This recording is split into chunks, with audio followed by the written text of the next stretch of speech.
ያልተዳሰሰው ጀርባ ሲገለጥ። ዛሬ ያልተገለጠውን ጀርባ ገልጠን ያልተሰማውን መረጃ እናሰማችኋለን። ከኛ ጋር እንድትሆኑም እንጋብዛለን። በስልጣን ላይ በነበረበት ወቅት ወደ ፈለጉት ሲዘውሩትና ጭነው ሲጋልቡት መጠርጠር ነበረብን።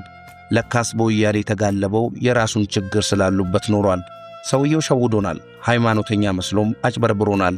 አጎንብሶ የኢትዮጵያን ሕዝብ ካዝና መዝብሯል። ያልጠበቅነውም ሆኗል።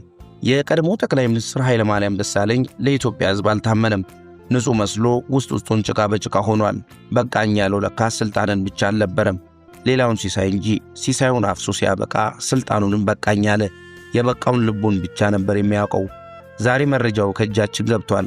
የቀድሞ ጠቅላይ ሚኒስትር ኃይለማርያም ደሳለኝ እንደ አንዳንድ አፍሪካ መሪዎች ሁሉ የሀብት ማማ ላይ ይገኛል። በተለያዩ ሀገራትም እጅግ ቅንጡ የሆኑ ቤቶች አሉት። በአዲስ አበባ ከተማ ልዩ ስሙ ሳር ቤት በሚባል አካባቢ ላይ ያለው ሕንፃ ከኢትዮጵያ ሕዝብ የተደበቀም አይደለም። ከየት አመጣ ብሎ የጠየቀም የለም። ነገር ግን አሁን በእጃችን የገባው ተጨማሪ መረጃን ስንመለከት ለካስ አይናችንን ጋርዶ ሞጭልፎናል።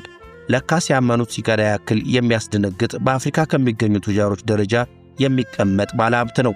ጉድ ሳይሰማ መስከረም አይጠባ እንደሚባለው ኃይለማርያም ደሳለኝ በኡጋንዳ፣ በኬንያ፣ በሩዋንዳ ሀገራት ላይ ስፔሻል ተብሎ በተለዩ ስፍራዎች ቅንጡ ሕንፃዎች አሉት። ስልጣኑ በ6 ዓመት ውስጥ ባይቋረጥ ኖሮ ምናልባትም በአውሮፓም በዱባይም ይኖረው ነበር። የሳር ቤቱ ኢትዮጵያ ውስጥ አሉ ከሚባሉት ሕንፃዎች በቀዳሚነት ከሚነሱት አንዱ ሲሆን በኬንያ የሚገኘው እጅግ ቅንጡ የሆኑ ስፍራ ላይ የተሰራ ውድ ዋጋ የሚያወጣ ሕንፃ ነው። የሩዋንዳውም በአገሪቱ አሉ ከሚባሉት ሕንፃዎች ቀዳሚው ነው። ሌላኛው በኡጋንዳ የሚገኘው እንዲህ አይነት ሕንፃዎች ጥቂት ናቸው ተብሎ ለመጎብኘት የሚደርስ ጥራት ያለው ዘመናዊ ቤትም ነው። እነኚህን ወደ ገንዘብ ቀይረን የሀብት መጠኑን ብንለካ የሰውየው የሀብት ደረጃ የትየለሌ ነው። የሀብቱ መጠን በሕንፃዎቹ ብቻ የሚለካም አይደለም። ዛሬ ከኬንያ እስከ ኡጋንዳ፣ ከኡጋንዳ እስከ ሩዋንዳ የሚነሸነሸው በዘረፈው የኢትዮጵያ ሕዝብ ሀብት ነው።